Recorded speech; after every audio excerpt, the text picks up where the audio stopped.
Abra comigo no livro de Gênesis, capítulo de número 50. Livro do Gênesis, capítulo de número 50. Tributo a Deus toda a honra, toda a glória, todo o louvor de poder estar aqui com os irmãos. Minha saudação ao pastor, que Deus te abençoe. Trago o abraço do meu presidente, pastor Manassés, meu pastor setorial, pastor Everaldo. Na sua pessoa, me permita cumprimentar todo esse quadro de lideranças aqui presentes. Também ao irmão Felipe, Fernanda, que fizeram o contato, que Deus vos abençoe. Para mim é motivo de honra fazer acompanhado da minha esposa, Karen, nosso profeta Azaf, que está no ventre, meu cunhado Kaique, que também é pregador da palavra, esse jovem, e a sua noiva Melody. Queridos, no final, eu tenho alguns materiais ali para vender. Deus me tirou de uma carreira profissional de bancário e me amarrou no altar do Senhor. É assim que eu levo o sustento para dentro de casa. Aquele que pode, passa ali, planta uma semente. Deus, que é o dono da semente, vai transbordar 100 vezes mais. Livro do Gênesis, capítulo de número 50, verso de número 20. Livro do Gênesis, capítulo de número 50, verso de número 20. Os irmãos encontraram, diz o texto: mas quanto a vós, intentaste o mal contra mim, mas Deus intentou para o bem, para fazer como é neste dia, para salvar muitas pessoas com vida. Assente-se por bondade. Queridos, entendendo que estamos debaixo de uma temática next level, próximo nível, subida de nível, nós vamos trabalhar aqui algumas fases da vida de todos os cristãos que servem a Deus. Entendendo isso, que nós estamos com um texto base na carta de Paulo aos Filipenses, deixando para trás as coisas que para trás ficam, prossigo para o alvo, pois o meu alvo é Cristo. Entendendo essa temática, que para nós avançarmos alguns níveis da nossa vida, alguns pesos, fardos, culpas ou mazelas precisam ficar para trás, precisamos nos liberar para que então possamos chegar nesse novo nível. Entendendo isso, entendendo a visão, entendendo o planejamento de Deus na vida da liderança, Deus colocou ao meu coração esse texto, a história de José. É bem verdade que todos nós aqui conhecemos de cor e salteado quem foi José, o moço sonhador, o moço que nasce, que é rejeitado, que é excluído de dentro da sua casa. É bem verdade, mas permita eu te contar algumas fases que ele precisou atravessar para que ele pudesse chegar no capítulo de número 50 e ser ele o canal de bênçãos de Deus para que muitas pessoas pudessem ter vida. Quando nós olhamos para o livro do Gênesis, a temática da história da biografia de José começa no capítulo de número 37. A primeira fase que ele vive é a fase que começa então o propósito para se zerar o game, para vencer todas as fases. Ele é estabelecido primeiramente na mente, no campo espiritual. Por que, pregador? Porque no campo espiritual o texto começa dizendo: e então sonhou José um sonho. E o sonho que ele tem é que o sol e lua e 11 estrelas se curvavam diante dele. A primeira fase que ele recebe, o propósito, está acontecendo no campo espiritual. Por que no Espírito? Porque nós nascemos do Espírito. Porque quando Deus criou tudo isso que nós vemos em matéria palpável, antes dele materializar, aconteceu no mundo espiritual. Então a primeira fase que ele tem é a fase do Espírito, que ele recebe o propósito que ele recebe está dizendo: tu vai ser alguém de autoridade, tu vai ser alguém que vai estabelecer domínio, tu vai ser alguém que vai estabelecer governo. E entendendo isso, nós vamos discorrer para os próximos passos, para a próxima fase, que é a segunda fase, que é a fase que ele tem que lidar com a perseguição e é a fase que ele tem que lidar com a calúnia. Entendendo que a primeira fase aconteceu no espírito, ele recebeu o propósito, ele recebeu o destino, ele recebeu onde que ele vai chegar. Agora ele precisa lidar com a caminhada. Na caminhada ele vai ter gente que come na mesa, bebe do mesmo cálice, se assenta no mesmo cômodo, partilha das mesmas refeições que ele, planejando o matar. Por quê?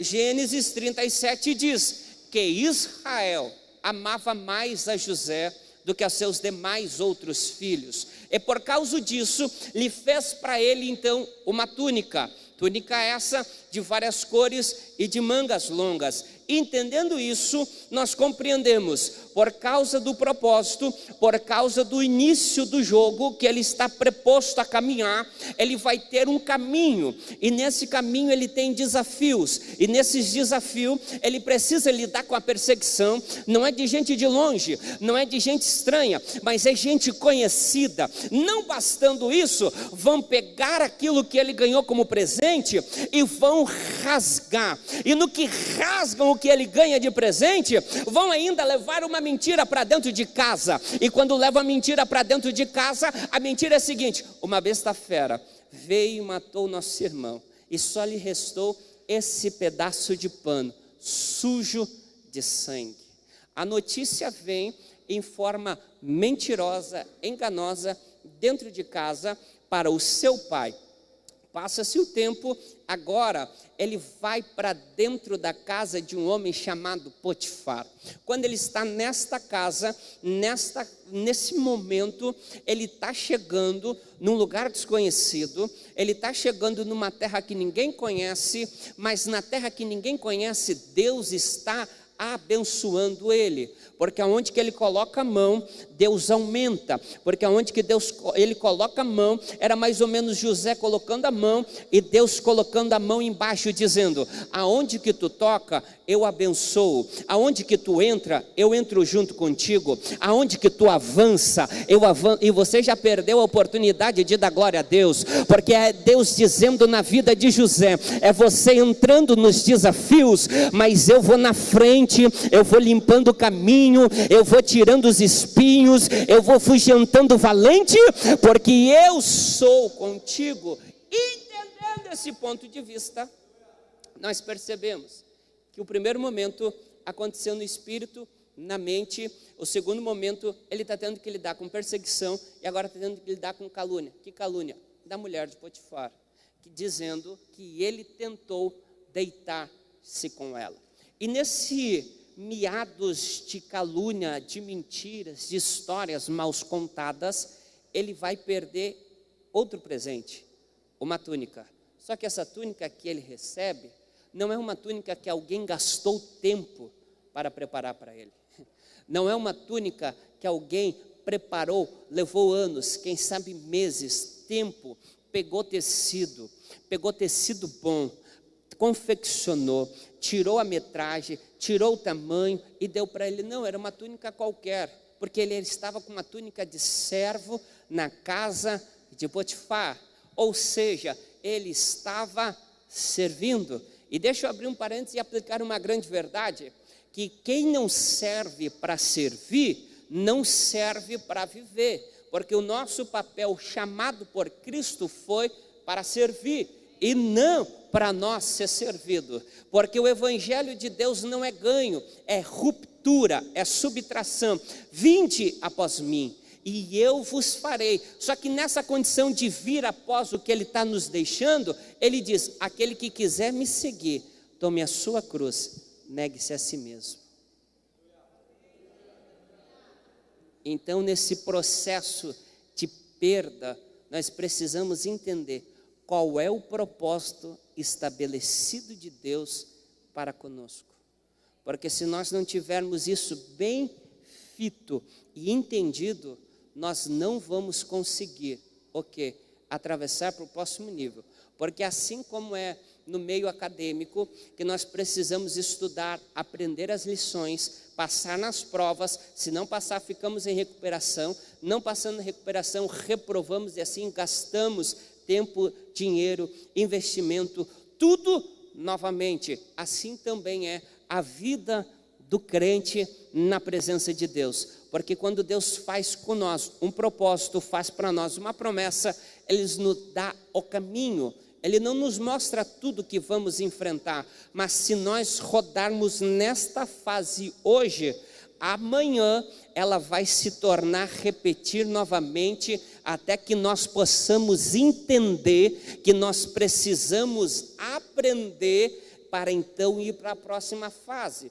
José está entendendo isso. José está entendendo que por causa do que ele recebeu na primeira fase, que ele recebeu a missão, recebeu o propósito, que é estabelecer governo, estabelecer autoridade, ele está entendendo que nessa nova fase da sua vida, ele está tendo que lidar com rejeição de dentro de casa, ele está tendo que lidar com a calúnia de uma conhecida, afinal ela era mulher do Senhor dele, e agora na terceira fase, que talvez dá para nós se dizer que começa a ficar um pouco mais difícil o jogo, é a fase onde que ele vai para dentro da prisão, e dentro da prisão, trabalhando de um ser humano natural como eu e você, ele está tendo que ter alguns pensamentos. Qual?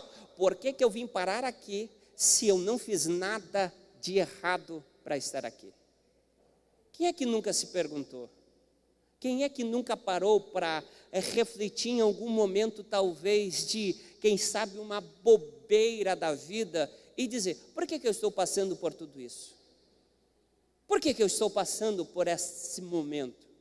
Às vezes, na caminhada da vida, a gente tende a ser bombardeado com tantas informações, que por momento pequeno de tempo, nós podemos esquecer do que foi nos prometido, porque a gente olha para a circunstância, e as circunstâncias estão nos apertando, as circunstâncias estão dizendo que não vai acontecer aquilo que foi prometido lá atrás. Só que se nós entendermos em quem nos chamou, quem nos prometeu, quem fez para nós a promessa, nós vamos olhar para um momento de bobeira e nós vamos dizer, eu sei em quem eu tenho confiado, eu sei para quem eu estou trabalhando, eu sei para quem eu estou correndo, eu sei qual é o meu caminho,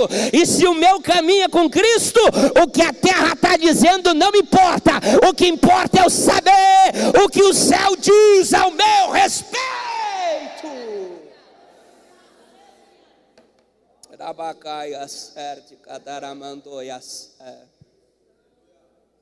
Nessa terceira fase, é normal os questionamentos virem na nossa mente, no psique, e a gente olhar para tudo isso. Será que vale a pena? Será que vale a pena a calúnia? Será que vale a pena a rejeição? Será que vale a pena? Irmão, se você, em algum momento da sua caminhada cristã, tá, não pensou em abandonar o barco ou largar o chamado, você viveu errado até hoje. Porque A.W. Tozer diz que aquele quem mais Deus usa, mais Deus esmaga. E no esmagar de Deus, a gente pensa que a gente não vai aguentar, mas é só Deus tirando da gente o que a gente tem de maior valor. Porque quanto mais a fase aperta, quanto mais o cinto estreita, mais Deus vê de nós devoção. E na devoção, quando tem mais entrega, mais glória sobe, mais aleluia vem, mais poder de Deus é derramado. É mais ou menos você sem entender que você queria um abraço, mas Deus está te usando para abraçar. Que você queria uma palavra profética, mas Deus está te usando para profetizar. Que tudo que você queria era descansar, mas Deus está dizendo para você, avança. O que é isso? É que no momento que a gente pensa que não vai aguentar a pressão, a graça salvífica do Calvário vem como combustível para dizer: ainda não chegou o final do game não, ainda não chegou o final da jornada não, aguenta só mais um pouquinho, avança mais um pouco, porque você vai chegar no final. Nessa fase ele vive o momento de ir para a prisão, só que ele não pode perder o foco, porque na prisão ele está olhando para dentro de uma cela, e dentro dessa cela ele está se perguntando: eu agi com verdade? Eu não fiz o que falaram que eu fiz?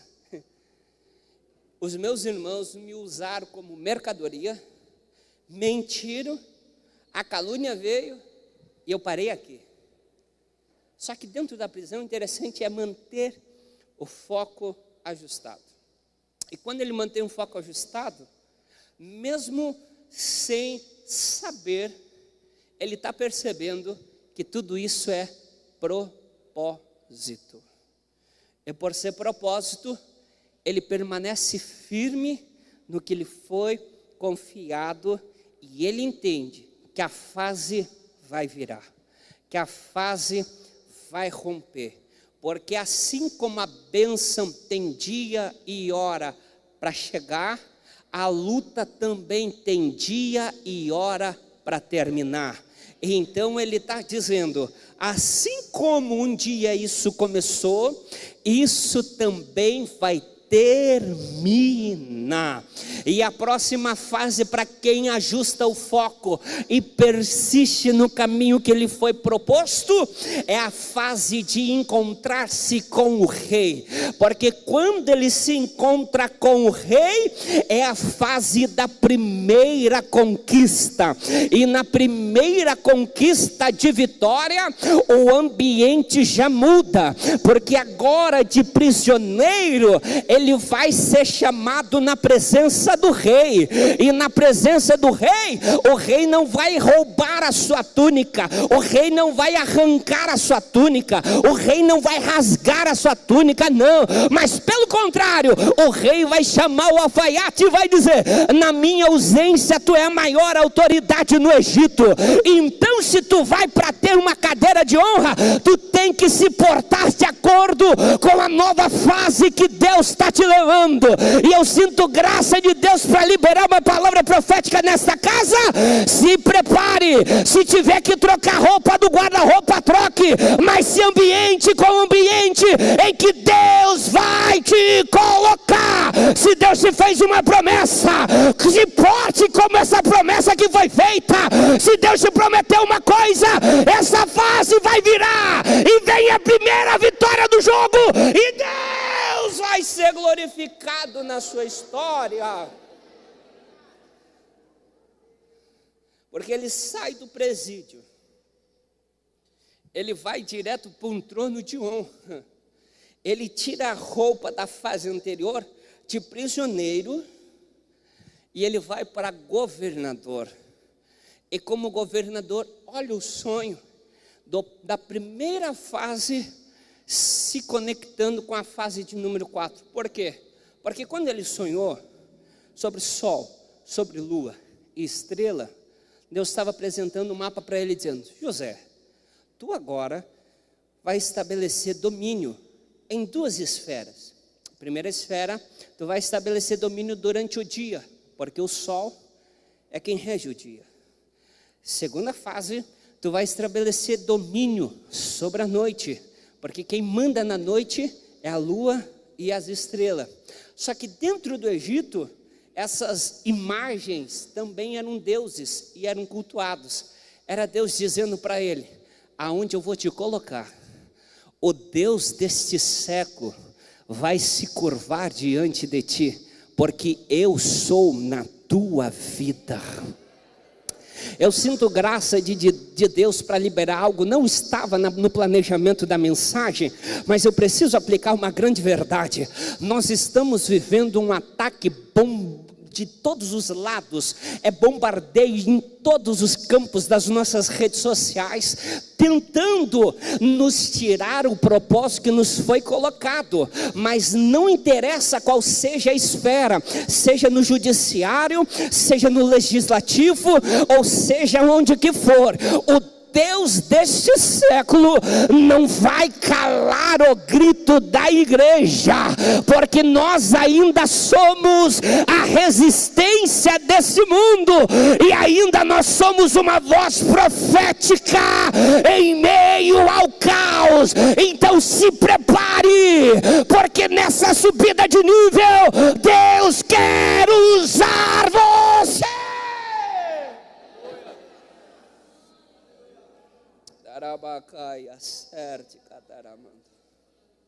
Na fase 4 ele vive a primeira vitória. Só que na fase 5 é diferente. Por quê? Porque na fase 5 ele precisa sufocar as emoções. Pregador, e não tem problema em sufocar as emoções?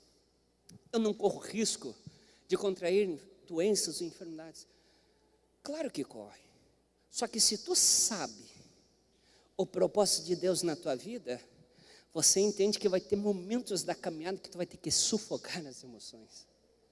Se tu sabe do propósito de Deus na tua vida, vai ter momentos que tu vai ter que abafar o choro, tu vai ter que engolir a tristeza, e tu não vai deixar ela fazer domínio no teu coração, porque vai ter momentos que tu vai precisar catar força no meio da fraqueza. E tu vai ter momentos que tu vai ter que sorrir com os olhos cheios de lágrimas, querendo chorar. Mas o que é isso? É que tu sabe o propósito que tu está correndo. E se tu sabe o propósito que tu está correndo, sufoque as emoções se for necessária. Mas em tudo isso que tu fizer, no final de tudo, Deus vai te recompensar. Por que ele tem que sufocar as emoções? Simples, porque agora ele é maior autoridade no Egito. Na ausência de Faraó, é ele que manda, é ele que decide, é ele que tem o controle, é ele quem dá a última palavra. Entendendo isso, ele vai ter 2 filhos, Manassés e Efraim. Nesses 2 filhos, ele está dando grito das emoções que foram sufocadas, que significa, porque Deus me fez esquecer de todo o trabalho da casa de meu pai. E o segundo é, porque Deus me fez prosperar na terra da minha angústia. Ele estava dizendo, Deus fez eu crescer em meio às perseguições, só que em nenhum momento as feridas da sua alma foram tratadas. Então, no dar o nome dos filhos, ele está dando 2 gritos que está ecoando, e no ecoar dessa voz, ele está dizendo, eu esqueci disso tudo. Deus me abençoou em momentos que eu não esperava. É por causa disso, eu estou aonde que Deus colocou. Só que na verdade, ele está dando um grito, só que na fase próxima, ele tem que entender que o que ele sufocou lá atrás, ele precisa resolver. Aqui eu já caminho para a minha conclusão e eu aplico o texto que nós estamos lendo. Eu estou parafraseando a vida de um moço, que ele recebeu de Deus uma promessa em forma de uma fase, que começou na mente, no espírito, ele apontou um destino.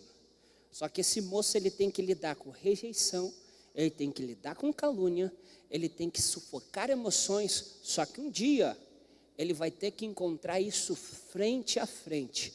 E no encontrar frente a frente, ele precisa entender uma coisa: ou ele perde para as emoções que foram sufocadas e reseta ali nesta fase e tem que voltar desde o começo, ou ele aprendeu o que foi aprendido no degrau do degrau de cada fase, de cada subida de escada, e ele aplica o que tem que ser aplicado. Que a nossa vida é assim. A gente vem de dias e dias de lutas, vitórias e conquista. E aprendizados até mesmo quando nós estamos sem querer aprender, a gente aprende. Só que cabe a nós, a decisão sempre vai recorrer a nós. Se a gente aprendeu a lição, se a gente aprendeu o que tem que fazer, ou se a gente vai estacionar nessa fase. Porque a próxima mudança de fase, a gente não pode levar pecados de estimação na bolsa. A gente não pode levar feridas não tratadas na bolsa. A gente não pode levar ressentimentos na bolsa. A gente não pode se sentir a vítima de toda a história, como se fosse todo mundo contra nós. Não. Na próxima fase só entra quem tem maturidade.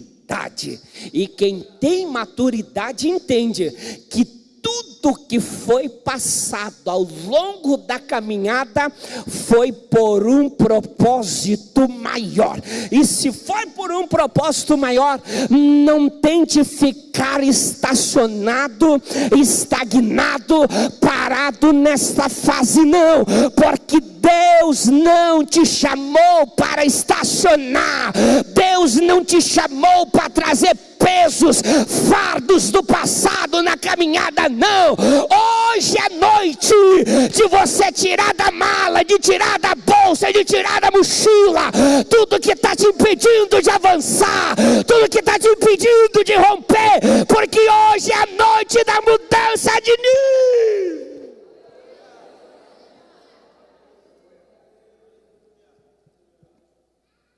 Só que se é mudança de nível, precisamos passar por cima da dor para chegar na sexta fase. A sexta fase, dá para ser assim dizer, que é a fase do fatality. Falando de uma linguagem de jogos, os guris vão bastante aqui dos moços vão entender sobre Mortal Kombat. Então, quando chegava num determinado momento, nós fazíamos comandos, ativava-se um poder, dava-se o fatality. Nós vencíamos o adversário e ele ficava na lona. A quinta fase, que é a fase do sufocar da dor, é mais ou menos essa fase em que a gente está carregando o poder para então podermos aplicar o fatality. Por quê?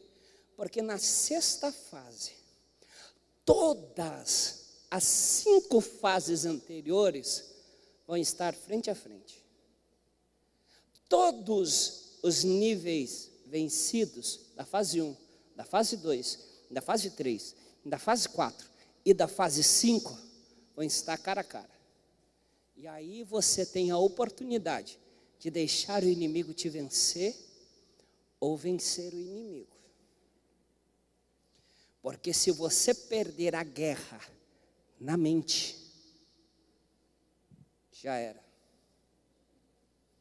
Por isso que Paulo, quando ele escreve a carta aos Romanos, no capítulo de número 12, ele está chamando a gente para uma renovação na mente.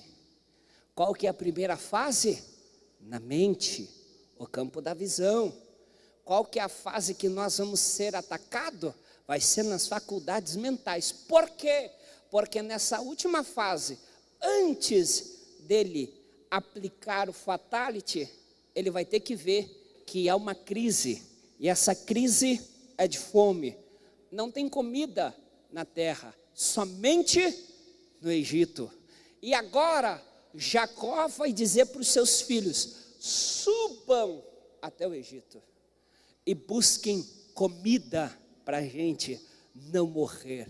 Eles sobem na subida, Gênesis capítulo de número 44, diz que José vê seus irmãos, vê a dor da rejeição, vê a dor da mentira de uma morte montada, vê tudo nos seus olhos, porque quando ele vê, ele se lembra que de lá ele foi para por uma caravana de amalequitas. Dos amalequitas ele foi para a casa de Potifar.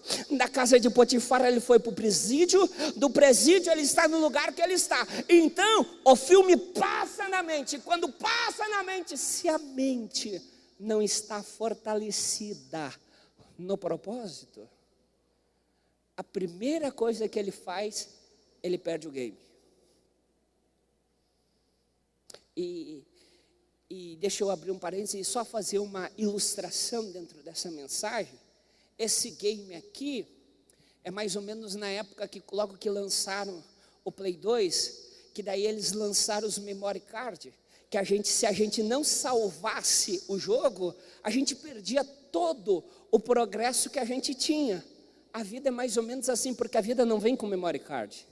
A vida não tem com cartão de memória, com um HD, com um drive, aonde que você pode guardar. Não, a vida não vem. A vida vem te trazendo todos teus traumas, teus medos, até mesmo os erros que você cometeu lá atrás, para que você possa apresentar. Eu aprendi a lição, eu estou com a minha mente fortalecida, e os fardos que eu carregava hoje não me pertencem mais. Nesta fase que ele está de frente com os irmãos, ele poderia dar voz de comando para os soldados e dizer: matem todos, porque eu não quero eles aqui. Mas o texto diz que ele dá um grito, e no que ele dá o grito, a lágrima desce. E ele expulsa todo mundo, ele se fecha na recâmara e ele começa a chorar. E quando ele começa a chorar, ele começa a se lembrar: eu tive um sonho, eu fui vendido, eu fui caluniado, eu fui preso e hoje eu estou aqui. Aí quem sabe a voz de dentro dele pudesse perguntar: e aí, José, o que tu vai fazer? Qual que é a decisão? Tu quer mudar de nível ou tu quer permanecer nessa fase? Tu quer atravessar para o próximo ou tu quer permanecer estacionado aqui? Aí ele vai ter mais uma oportunidade. Aí os irmãos vêm de novo. Ele vai tentar ficar com Benjamim preso. E aí Judá vai chegar para ele e falar: não, eu já perdi um irmão. O nosso pai já está velho. E nós não aceitamos perder mais um de novo. Eu estou como mediador do meu irmão. Se tu quer ficar com alguém, fica comigo, mas deixa o moço em paz. Na mesma hora depois, José fala: sabe quem eu sou? Eu sou José. Eu sou José. Ele estava dizendo: eu tinha a oportunidade de estacionar aqui, mas eu sou teu irmão. Como é que está o nosso pai? O nosso pai está bem. Então manda chamar ele. E é nesse momento que ele solta o fatality. E quando ele solta o fatality, ele está dizendo: eu não vou ficar preso a erros do passado, não. Eu sei para onde eu estou caminhando.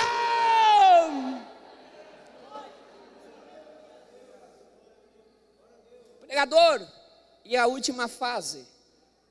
A última fase é simples: missão cumprida, objetivo estabelecido.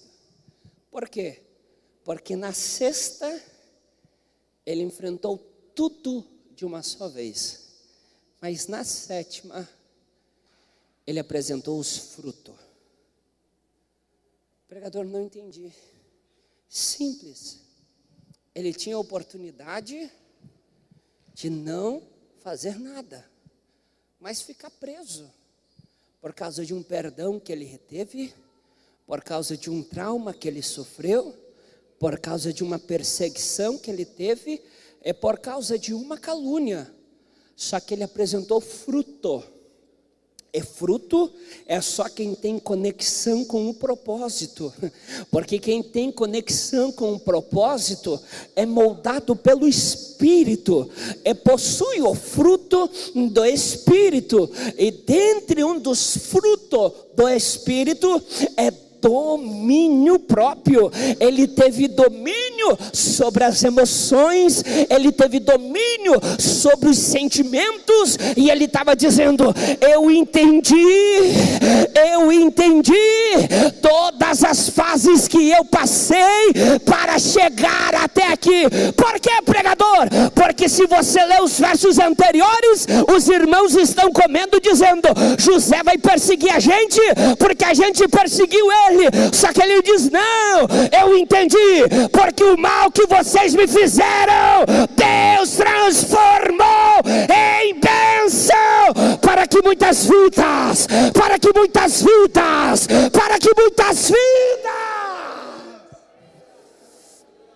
Se coloca de pé, por gentileza.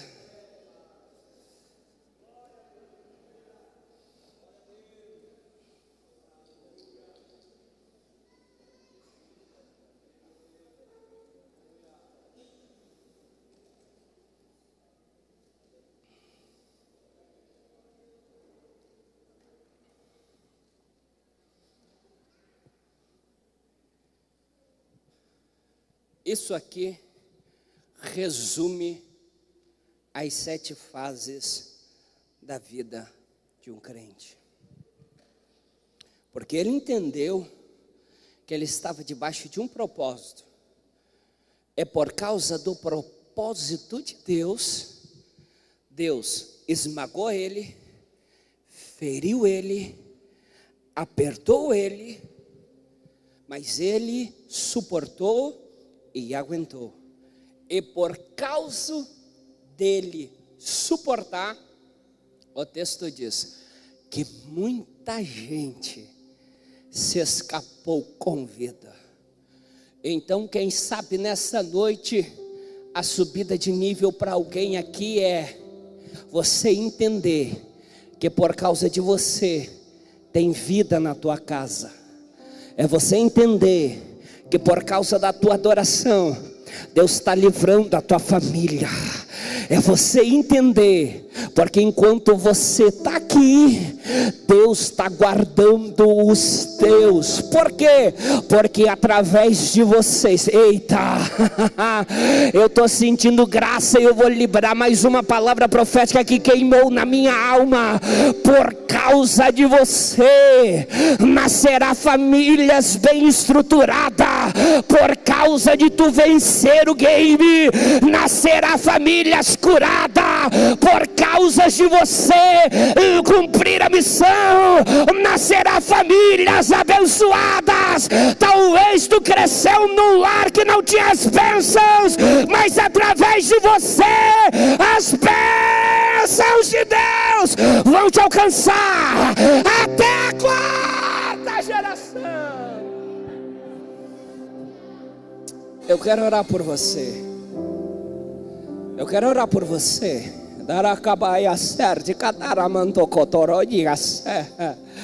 Eu quero orar por você que hoje você veio para essa conferência e quem sabe você saiu de casa dizendo: eu poderia romper, eu poderia avançar, eu poderia ir um pouco mais longe, mas tem algo que me prende e você ainda não sabe o que é. Sai do seu lugar, vem ao pé do altar, por gentileza. Deixa eu orar pela sua vida, deixa eu abençoar a tua casa, deixa eu abençoar a tua família. Eu estou sentindo, eita, se tiver crente espiritual para entrar comigo nessa guerra no mundo espiritual, eu estou ouvindo o som de correntes quebrando, eu estou ouvindo o som de cadeados rompendo. Deus está gritando na minha alma. Diz para minha igreja que eu estou subindo gente de nível. Tem gente que a depressão vai te largar, tem gente que a crise do pânico vai te deixar, porque a mão do Senhor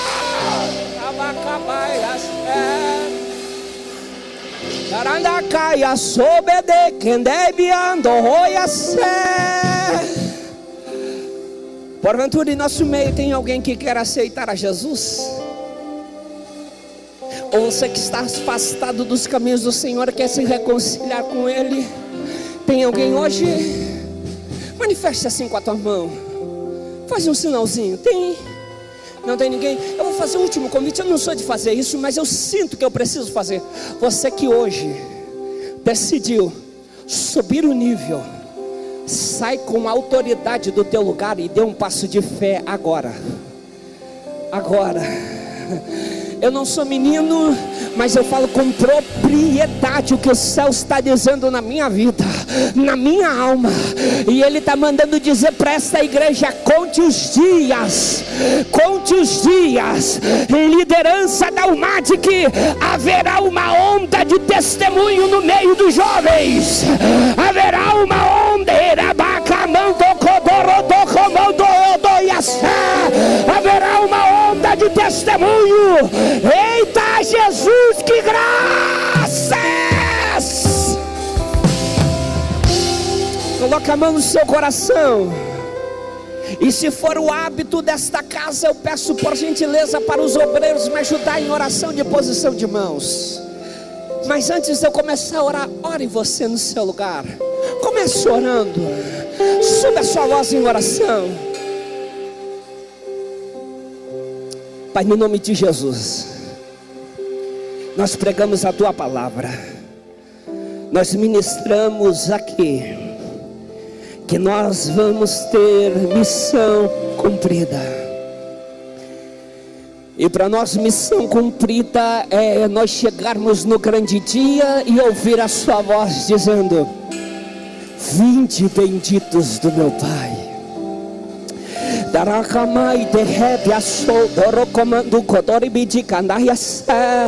Nós entendemos que estamos caminhando em uma subida de nível.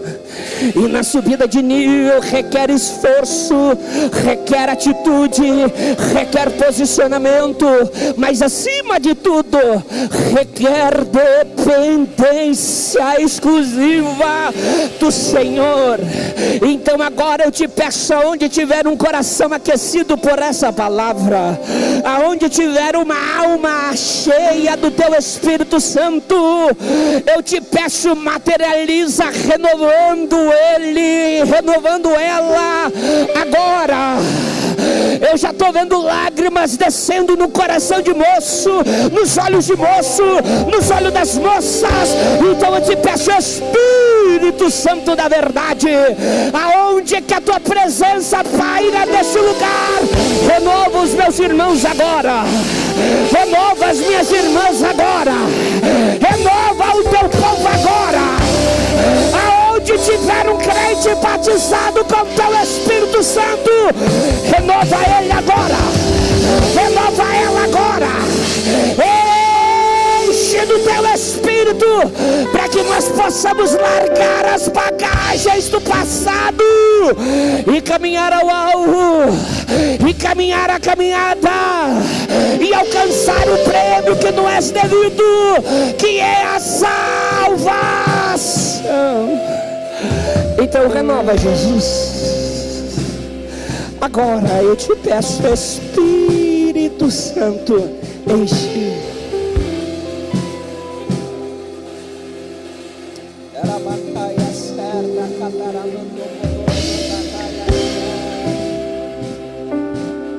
Rabadai quem?